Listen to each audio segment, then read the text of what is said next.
I'm going to attempt to give a brief overview of each of the habits. It's like getting a kind of airplane view of the whole mountain range before we go down to explore the detail. Habit 1, be proactive, basically means that your life is a product of your values, not your feelings. That your life, or the organization's life, is a product of your decisions, not your conditions. The opposite of being proactive is to be reactive, which basically means that your life is a function of your feelings, your moods, your impulses, other people's treatment. The underlying principle of habit 1, be proactive, is to take responsibility. The concept is you and I have the capacity to choose our response. Habit 2, begin with the end in mind, basically means that all things are created twice, and habit 2 is the first creation.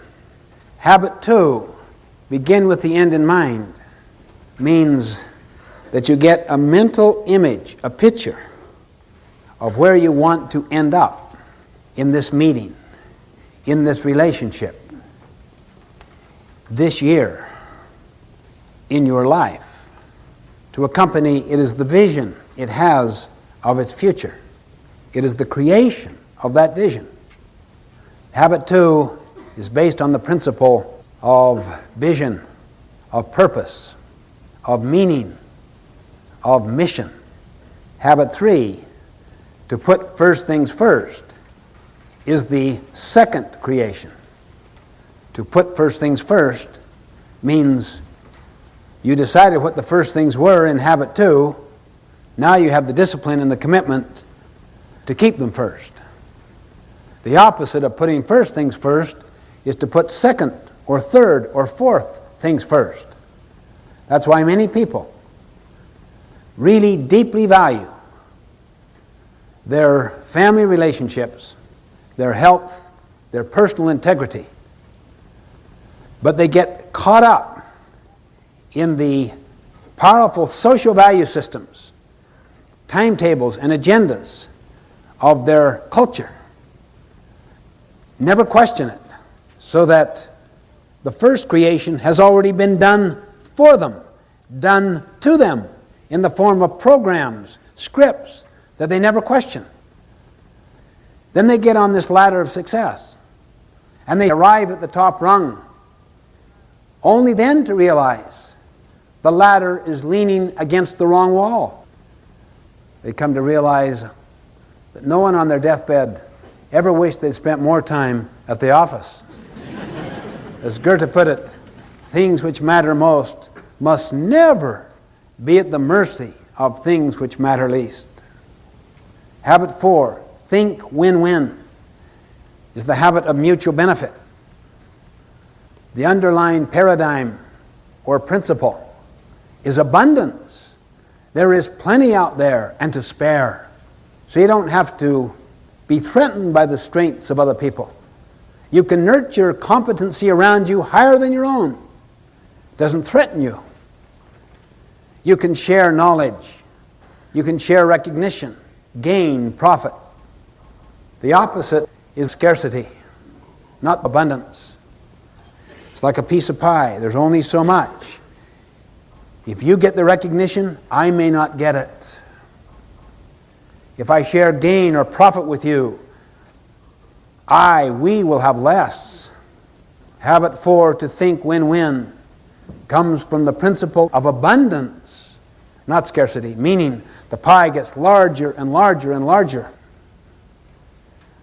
Habit 5, seek first to understand, then to be understood, is the habit of empathic communication, meaning you always seek to understand first. The teacher diagnoses, pre-assesses before teaching. The doctor diagnoses before prescribing. the attorney does discovery before developing his or her own case or brief. Understand first before you seek to be understood, before you seek to contribute, before you take action, before you have the basis for judgment. Habit 6, synergize, is the habit of creative cooperation, seeking to understand. We create something that was not there before. That takes high levels of cooperation. The principle behind habit 6 is the principle that 1 plus 1 can equal 3, 4, 10, 20, 1,000.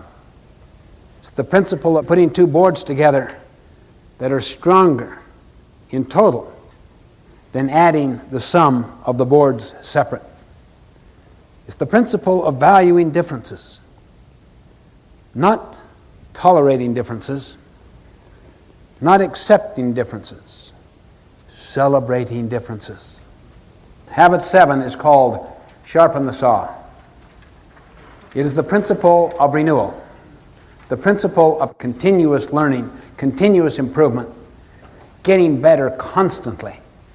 It's based on the principle that we have the capability of charging our own battery.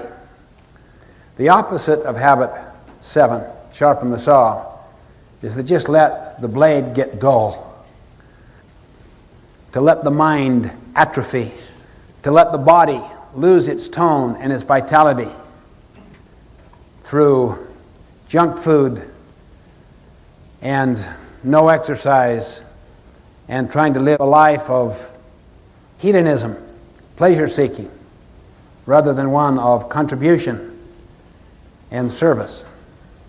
It renews each of the other 6 habits.